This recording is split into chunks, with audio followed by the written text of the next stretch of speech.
Hi friends, welcome back to my channel. నేను మీ నవీన్ కుమార్. ఎవరైతే డీసెక్ సంబంధించిన సర్టిఫికేట్ వెరిఫికేషన్ కి పాల్గొంటున్నారో వాళ్ళకి సంబంధించిన కొన్ని డౌట్స్ అయితే చాలా రెగ్యులర్ గా కామెంట్స్ అయితే చేస్తున్నారు.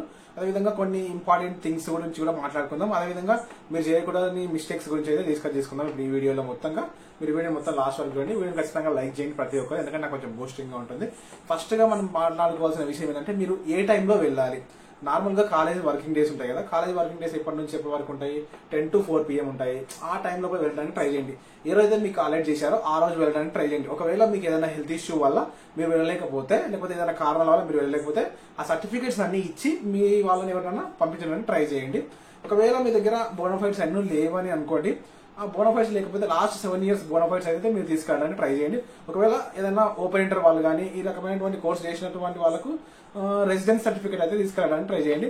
అదేవిధంగా క్యాస్ట్, ఇన్కమ్ ఇవన్నీ ఖచ్చితంగా తీసుకెళ్ళడానికి ట్రై చేయండి. ఎందుకంటే మీ దగ్గర లేకపోతే మాక్సిమం క్యాష్ అయితే పక్కా తీసుకెళ్ళండి. ఇన్కమ్ లేకపోతే ఏం పర్లేదు, ఒకవేళ జిరాక్స్ ఉన్నా సరే తీసుకెళ్ళండి. అన్ని సర్టిఫికేట్స్ ఒరిజినల్ తీసుకోవడానికి ట్రై చేయండి. ఒకవేళ మీ దగ్గర ఏదైనా సర్టిఫికేట్ మిస్ అయింది, ఒరిజినల్ లేదనుకుంటే జిరాక్స్ కూడా తీసుకెళ్ళచ్చు. అక్కడికి వెళ్ళి మీరు మేనేజ్ చేసుకోండి. ఎందుకంటే మీరు రిక్వెస్ట్ కలిగితే వాళ్ళు యాక్సెప్ట్ చేస్తారు.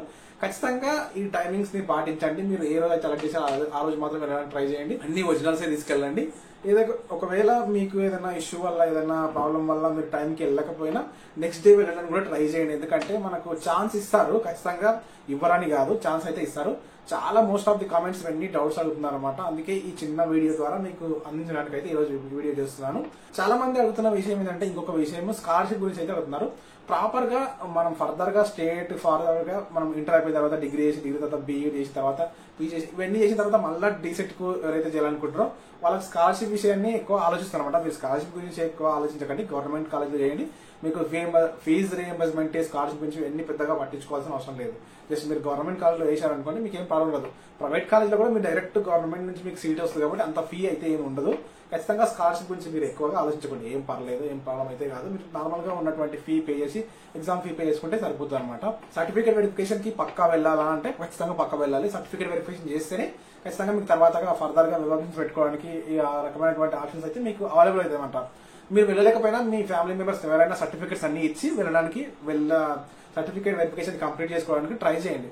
ఎందుకంటే మనకు వాళ్ళకు ప్రాపర్ గా తెలియాలి కదా, మీరేనా కాదా అని, డాక్యుమెంట్స్ మీవేనా కాదా అని. కాబట్టి ఖచ్చితంగా సర్టిఫికేట్ వెరిఫికేషన్ అయితే ఖచ్చితంగా అందరూ పార్టిసిపేట్ చేయండి.